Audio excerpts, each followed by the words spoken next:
Council Bill 2024-200, a general ordinance amending the Springfield Land Development Code, Section 36-306, official zoning map and rules for interpretation, by rezoning approximately 2.6 acres of property generally located at 1739, 1745, and 1755 South National Avenue, 1138 East University Street, and 1111, 1119, 1133, and 1141 East Sunshine Street from single-family residential district to general retail district, and establishing conditional overlay district number 258 and adopting an updated official zoning map.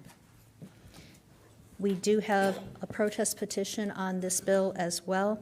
It was found to be sufficient at 44%. A copy of the supplemental explanation sheet has been provided to you. Therefore, a supermajority or 6 votes will be required for passage. Mr. Simpson. I'll be recusing from consideration on this bill. The record will so reflect.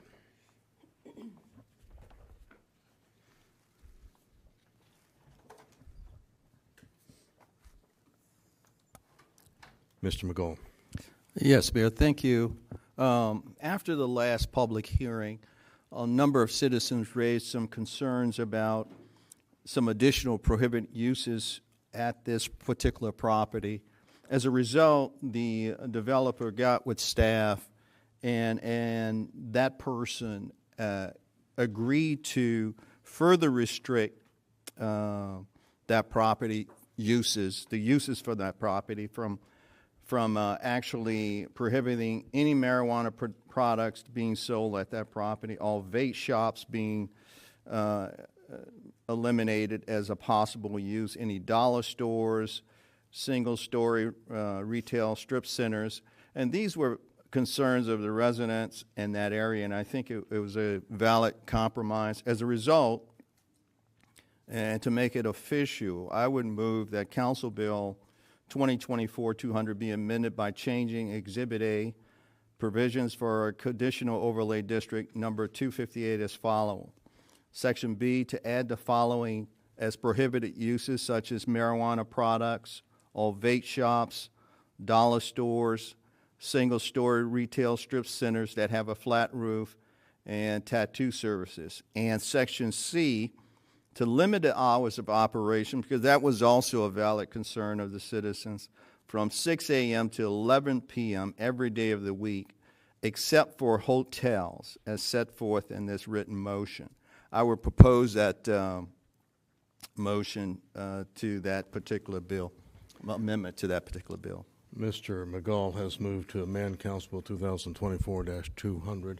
As he has indicated, is there a second to his motion? And Mayor, before, excuse me, just maybe one quick suggestion. Instead of the word hotel, I think that the way that those are described in the section are temporary lodges use group, if maybe that word might be used instead for consistency. I didn't hear you, sir. Temporary lodges use group, which includes hotels. Okay. Temporary lodges? Use group. Loose use. Okay. state that again, Mr. Paul, please.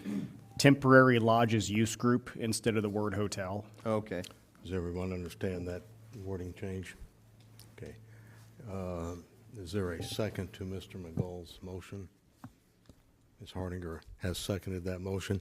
That amendment is now in front of council for discussion and consideration at this point. Everyone understand the amendment? Mr. Hosmer. Just a point of clarification. The amendment says dollar stores. Do we define what a dollar store is? Anywhere in the ordinance, anywhere in the statute? How are we going to enforce that? See if Mr. Childers can answer that question.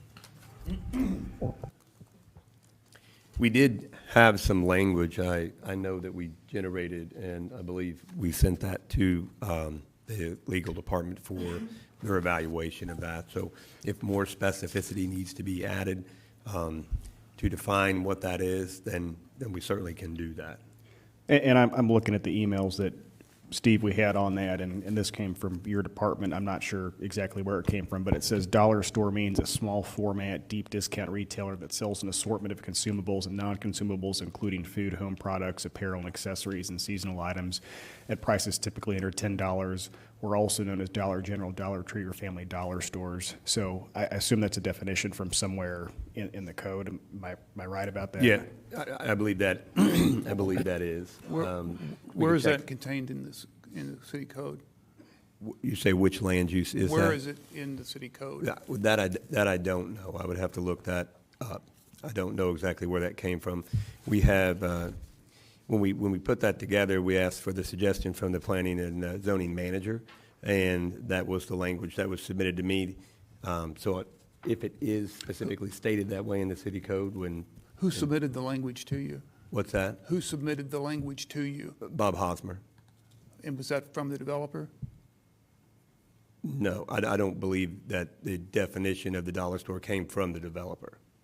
Okay, but I'm saying who submitted this language for the amendment? Oh, the ones that Mr. McGoll Yes. read?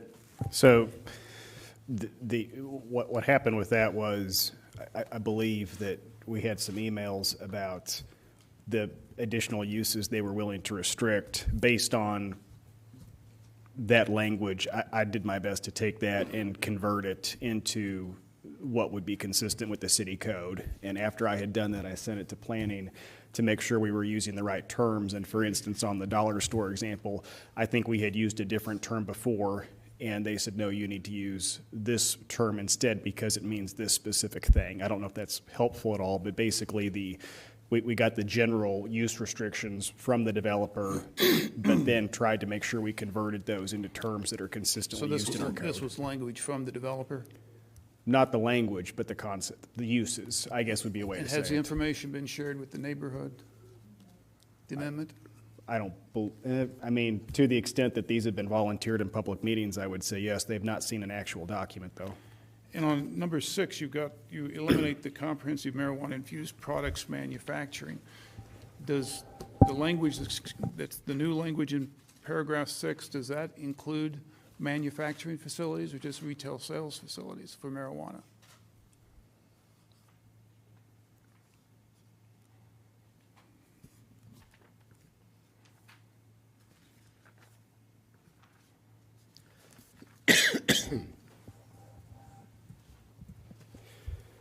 And Steve, I might look to you for some help here.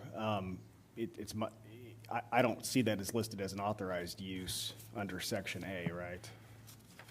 Are you What- talking about the COD as it's Yeah, proposed?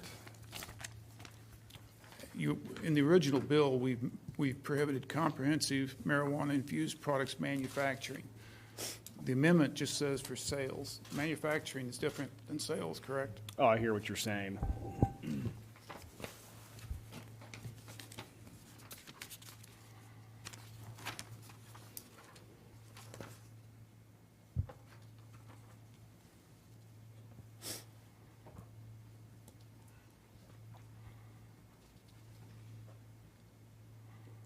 And Steve, would any kind of manufacturing be allowed? N-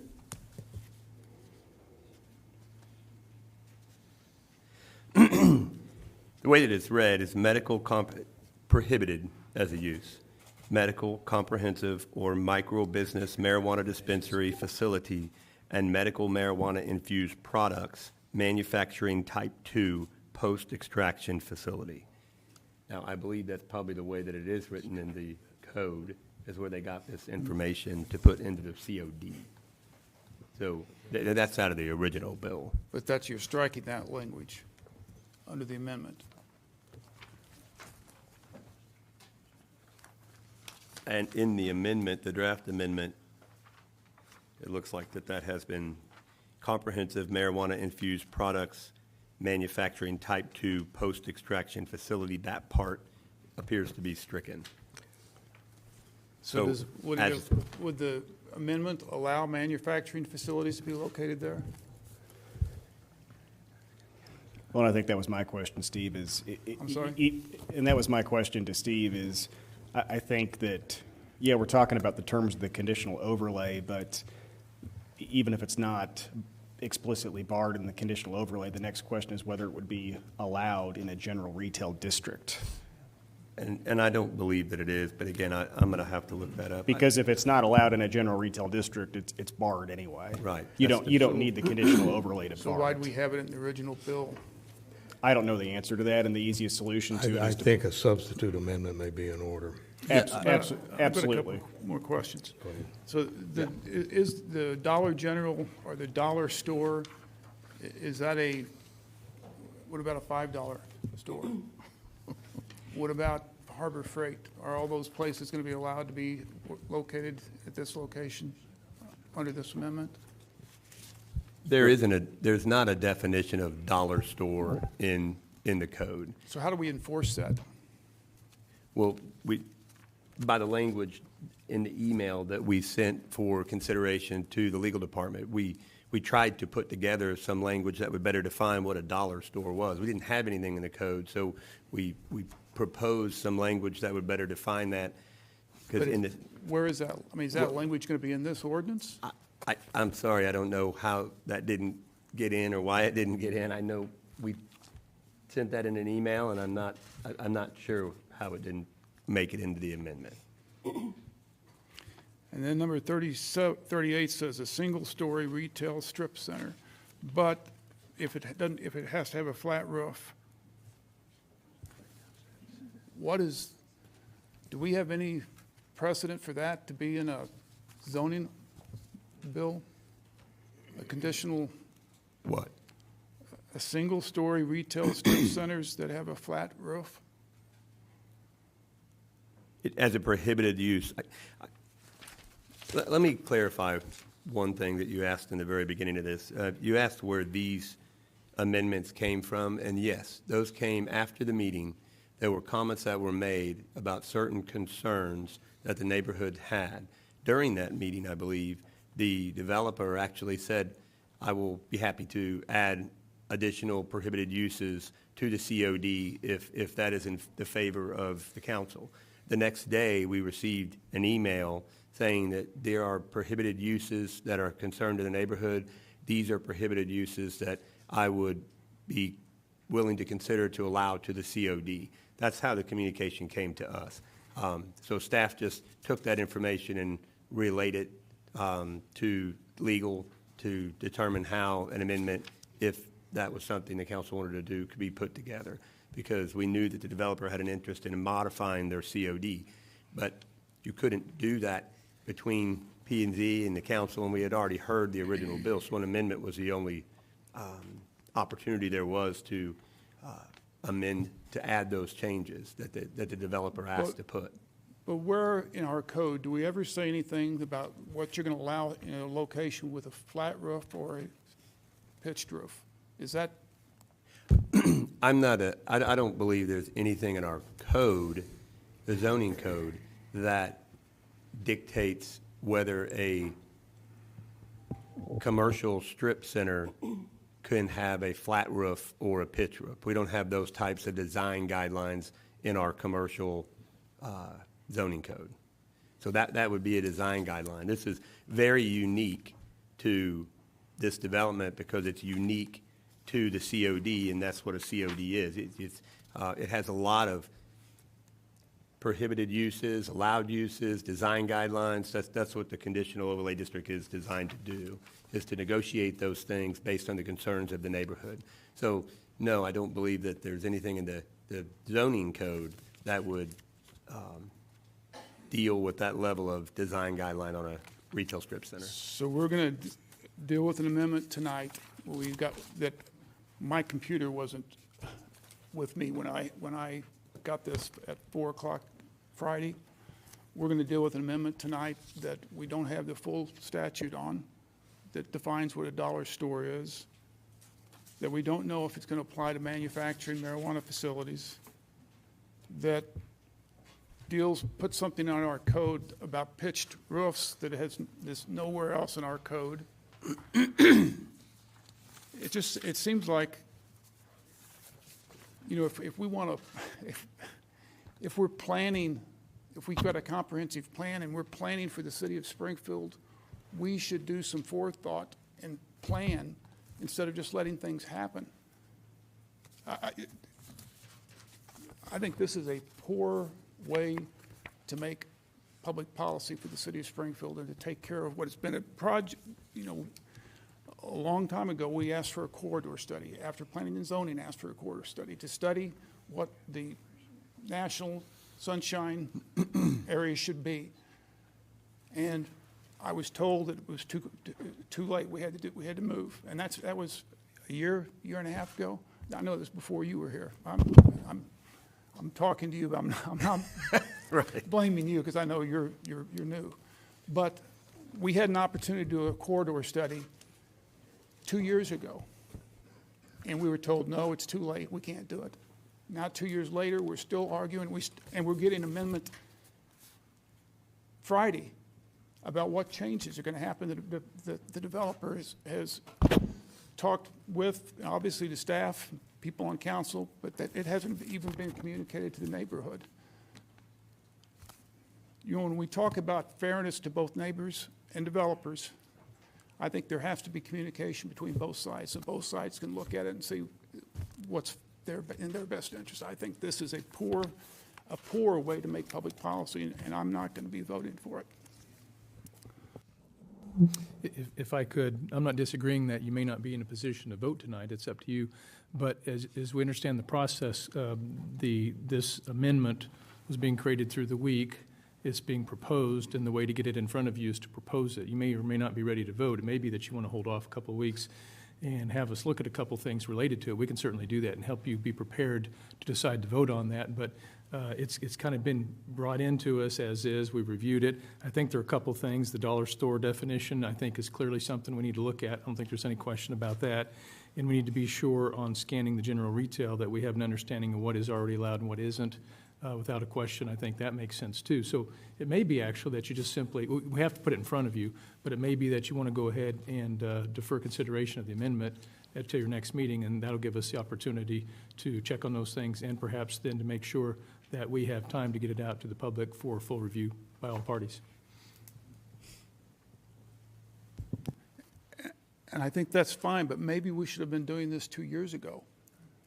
I think it would have been better for the developer and better for the neighborhood to actually have some of these discussions up front instead of behind closed doors where nobody gets good information. It's the same thing we did in Galloway. And that's not good for the community, it's not good for the neighborhood, it's not good for the developers. Councilman, I don't see a closed doors issue here. What I see is you have a process that we've applied and in practice used for a long time on amendments. And this is simply an amendment. This is the first time it's been disclosed. And that's why I say if there's not a comfort level, and I can understand why there wouldn't be yet on taking action on it, we can take it to whatever level of process that you'd like to be sure that everyone has an opportunity to see it and that we can check on the questions that you'd ask that do need to be checked on. I'm just asking that the city do what it's supposed to be doing, is have a plan of what development should look like in a particular area, rather than just saying, you guys make the decision. You put an amendment out there. That's not a plan. Taking a dollar store off of something and telling you can't put a vape shop and you can't put a tattoo parlor, that's not planning. That doesn't make any sense at all to me. Right. As you know, though, we have we are a better community than that. We shouldn't just be saying we don't want a tattoo shop, or we don't want a vape shop, or we don't want a marijuana facility. Springfield deserves more than that. I don't disagree with that, and that's why you have a decision that you need to make. But here's what I'm saying. We have a comprehensive plan. That part is in place, right? And it gives us some guidance.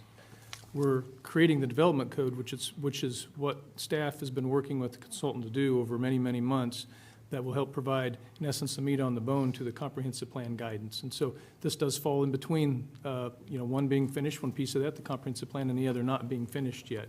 So without question, we're in between those stages, and a development code being finished would help us with this because it would finalize the uses of the zones and any other aspect regarding design and so forth.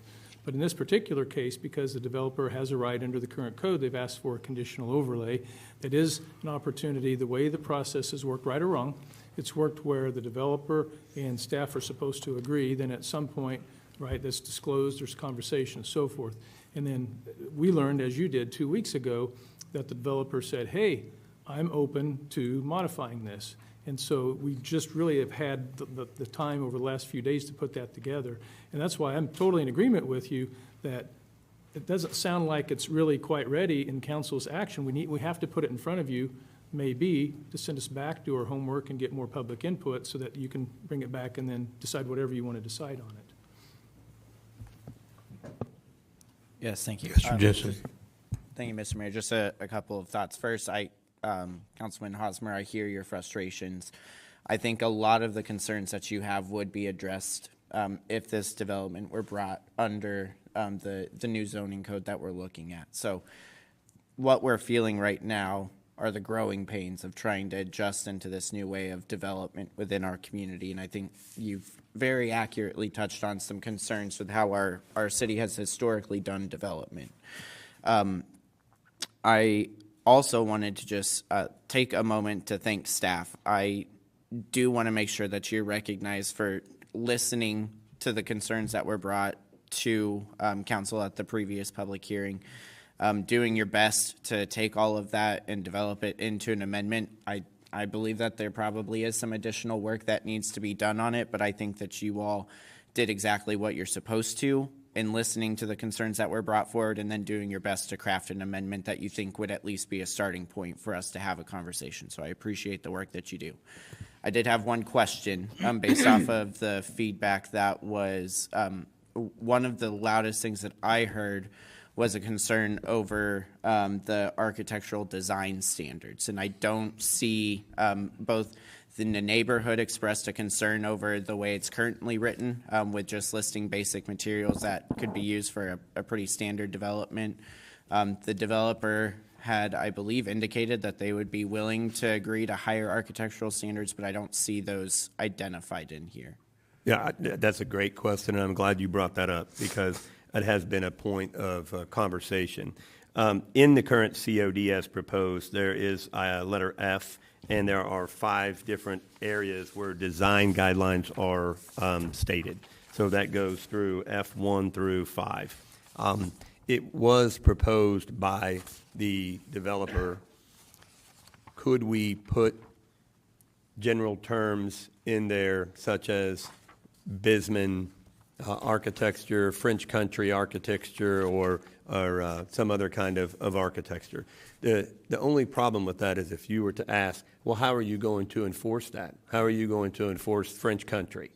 I don't know that I could sit here and tell you how we would do that. On a 4-story commercial building, I don't even know if you can enforce the French country residential style on a 4-story commercial building that might get built on this area. So as proposed by the developer, those general terms were there, and there may be some sort of Webster dictionary that might define what French country means, but there was no specific list of architectural elements that we could use in reviewing such a submittal that we would be able to check off on the list. So we were hesitant to add that to the amendment in the manner in which it was proposed to us, because I would again have to answer that. I don't know how we would enforce that because there's no specificity to what French country or Bisman is.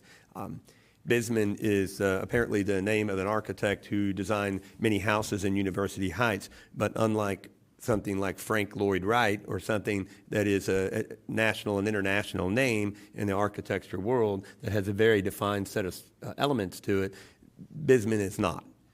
It may be unique to our area, but we don't know what those are. So I hope that answers your question, but that's why you don't see that in there. Because if it wasn't enforceable, we didn't know how to put it in there. Yeah, and so. I can certainly understand how it might be difficult to apply those specific architectural styles that are inherently residential in nature, to my understanding, to a 2 or 3 story commercial building, whatever may eventually be developed there. So thank you for helping me understand that. I think that's it for now. Ms. Horton. Thank you, Mr. Mayor. I don't have any questions for staff. I just want to put out there to City Council that I'm ready to have an up and down vote on this amendment. I'm not in favor of the amendment for the simple fact that we have a larger issue that we still need to kind of talk through, and that is whether or not this really does conform to the Ford SGF plan, given the fact that as it exists, the Ford SGF plan exists, it is a traditional place type, and there has been an obvious change to institutional and employment center place type. So for me, I'm ready to have an up and down vote on the amendment so that we can go directly to the application as it exists. Mr. McGowan. Thank you, Mayor. This particular amendment was something that the developer, after listening to the concerns of the citizens, decided to make on his own initiative and put forth. This is a vote on the amendment only, which would then push it to I guess, a public hearing, and the public hearing will be allowed on the amendment only if the amendment passes. That would also foreclose the vote on the ultimate issue, I guess, Bill number 200, until the amendment is actually addressed. So an up and down vote on this. This was an accommodation that the developer, after hearing the comments from the citizens, were trying to further restrict what concerns they may have had about what will be developed there. And out of abundance of, I don't know, goodwill, he was trying to make a compromise. So right now on the floor is a vote on the amendment. That's it. It's an up and down vote. If you want to vote for it, you can.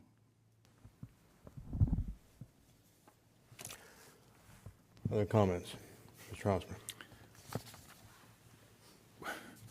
We're voting on an amendment that has a term that is undefined. We have no clue what the definition is going to be. We're voting on an amendment that we don't know what the impact of marijuana manufacturing facilities are. We're voting on an amendment that puts something in our code makes a difference about whether or not there's a pitched roof. This is incredibly poor way to make public policy, to have someone tell us what we're going to do as a city, and then we just copy and paste what they ask us to do, and that becomes an ordinance for the city of Springfield. That is ridiculous, and I will not vote for it.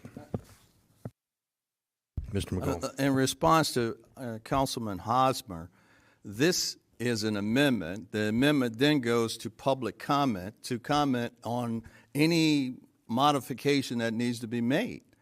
So it's not something that is just hidden from view.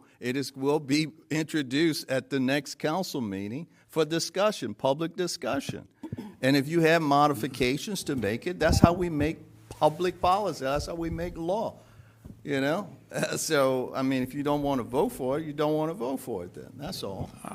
I've made law in the Missouri General Assembly, and people always criticize the Missouri General Assembly for what they do, but we never did something as irresponsible as this, putting a term in ordinance that we passed that has not been defined, putting a pitched roof definition that has never been used in our codes before, and changing, well, the pitched roof on defining what could be put somewhere. Yes.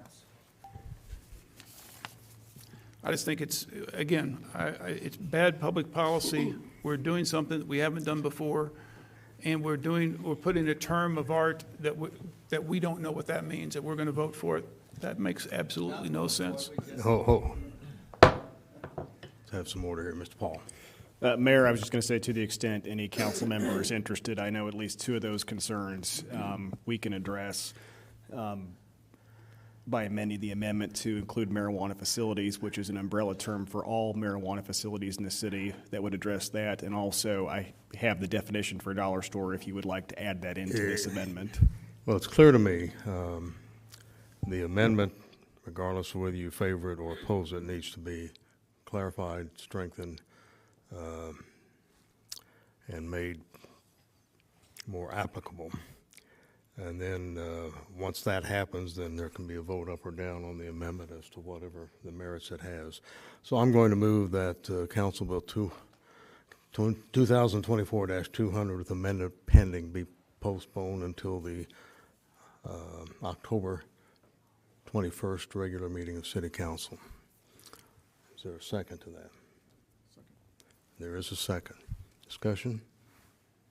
Seeing none, all those in favor vote aye, all those opposed vote no.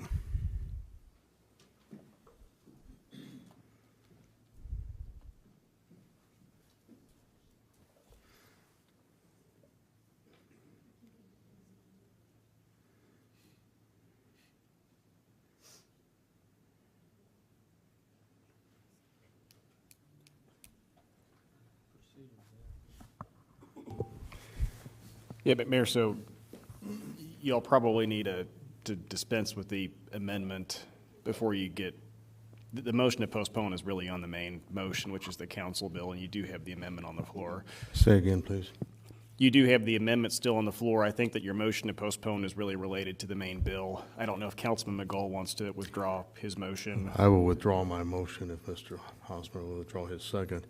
Mr. McGull, I think what I would suggest, it's your call, but I would suggest that you withdraw your amendment and Ms. Hardinger withdraw her second, and then I would move to postpone the discussion until the 21st meeting of City Council, at which time a new amendment would be prepared for consideration up or down.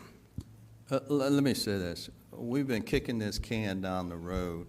I mean, the developer actually tried to make a reasonable accommodation, and if the council does not want to address the reasonable accommodation that he was trying to make a compromise after listening to some of the citizens, then we vote it down. To me, that's an up and down vote, and then we go to Council Bill number 200. I mean, we don't need to keep kicking this down the road. That the developer has expended time and consideration. The citizens has expended time and consideration on this bill. They deserve an up and down vote. That's all. So the amendment's pending. Any other comments or questions? I have a comment. Ms. Harding, please. For the record, I'm very interested in hearing the public's opinion on this amendment specifically. I feel that Councilman McGull has, put this out in good faith, and I think we should hear from the neighbors and from the community what they think about the amendment, and if we need to add some additional things, whatever feedback we receive from the citizens, I think we kind of make a decision from there. I don't want to prolong it, but I think this is a very important decision that we're making, and I want to make sure that we have put the information out in front of the people. Thank you. Other comments? Ms. Harding, Ms. Horton. I'm still in favor of an up and down vote on the amendment because I still see this as an issue not of the minutia of the amendment, but whether or not overall this conforms with the comprehensive plan. And that's the part that I would like to debate, but we can't until we resolve this amendment issue. Other comments or questions? Okay, we will vote on the amendment. Everyone understand that? Okay. Please, if you're in favor, vote aye. If you're opposed, vote no. So please vote.